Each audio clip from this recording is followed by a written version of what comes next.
Shoutout mga kapobre, kain tayo ng kamuting kahoy. Ito may kaunti akong istorya tungkol lang dito sa aming bayan, Davao del Sur. And ang city is Digos City. Siya pala doon sa mga diehard na supporter ko sa aking YouTube channel. Thank you so much sa inyong lahat. Alam ko hindi talaga mag-prosper yung YouTube channel ko kasi ayaw ninyo yung mga content ko dahil tungkol sa hanap buhay. Ang iba mas gusto nila na content yung mga kalukuhan, mga masamang gawain, napakadaming mag-react. Pero pag maayos gani yung ginagawa mo, wala talagang mag-views at saka walang mag-react doon sa ginagawa mo. Kasi pangit yun sa kanilang pakiramdam. At ito naman yung istoryahin ko ngayon. Kahit mawala na itong YouTube channel ko ito, kung magiging violation ang istoryahin ko sa YouTube ko ngayon, sige lang, kahit wala na itong kuhan ko na ito, channel ko na ito. Pero yung magsuporta sa akin, salamat kung suportahan ninyo ako. Isa lang din akong mahirap na tao. Ito, kamuting kahoy lang ang almusal ko. Kaysa naman kakain ako ng masarap, pagka kinabukasan wala na rin ako makain. Wala na akong pambili, wala na akong pamasahe.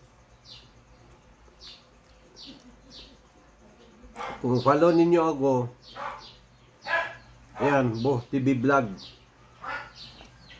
then pindot na lang din yung notification bell para makita nyo lahat yung mga content ko. Kung suportahan ninyo ako. Pero ito, sa storyahan ko talaga ang katotohanan dito sa Davao del Sur, ang nangyayari sa politika nila dito.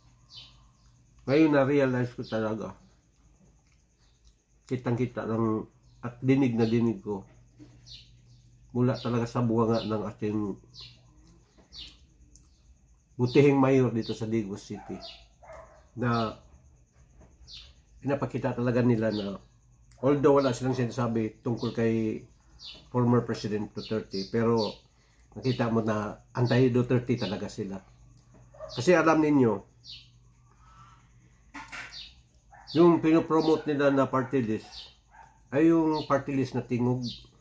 Alam naman natin kung sino ang representative ng tingog. Sino ba yun? Ba asawa ni Romualdez? Kaya ako, sa totoo lang, hindi naman talaga ako lumad na taga Davao del Sur, taga Digos. Pero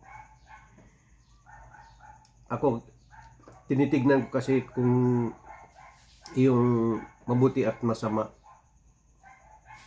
May delikadesa, kahit nasa na ayaw mo, wag na lang ganun sana na parang garapalan yung ginagawa mo sa kababayan mo. Pinopromote talaga nila ang tingog na party list dito sa Digos City, guys. I hope na kitang mga taga Digos makahibalo punta kung kinsa atong butuhan mupili tagtarong. Tanawa ang ginakaon ako, balanghoy na lang gipit tadre, pero napay mga iyo dre nga mga tabang para sa barangay. Di ko kay balo nganong mga iyo sila na collection for monthly dues para daw sa puro contribution. Di mampud ka takabalo kung unsa ilang project, tapos di takabalo kung padulong ba dito gihapon sa barangay. But nalibog ko. Tabangan na to ang mga Duterte nga makabalik sila, mas nindot ang ilang administration, mga kababayan. Totoo yan. Mas maganda ang administration ni Duterte. Mas ma-feel natin na may pagmahal sa bayan ang mga Duterte. Although mayroon din tayong mga narinig na mga feedback sa mga anak niya, pero hindi natin lahatin dahil yung tatay nila talaga, makita natin kung ano yung eagerness niya na mabago ang Pilipinas, mawala ang droga dito sa ating bayang Pilipinas. tulungan natin makabalik sila. Ako 100% ibigay ko talagang ang boto ko sa kanila. Vote straight ako, PDP. Party list din nila, PPP. Butuhan ko talaga yan. Nung nagpirma ang otol niya sa Congress para sa impeachment ni Sara, todo deny siya na wala siyang alam, wala siyang idea sa ginawa ng kapatid niya.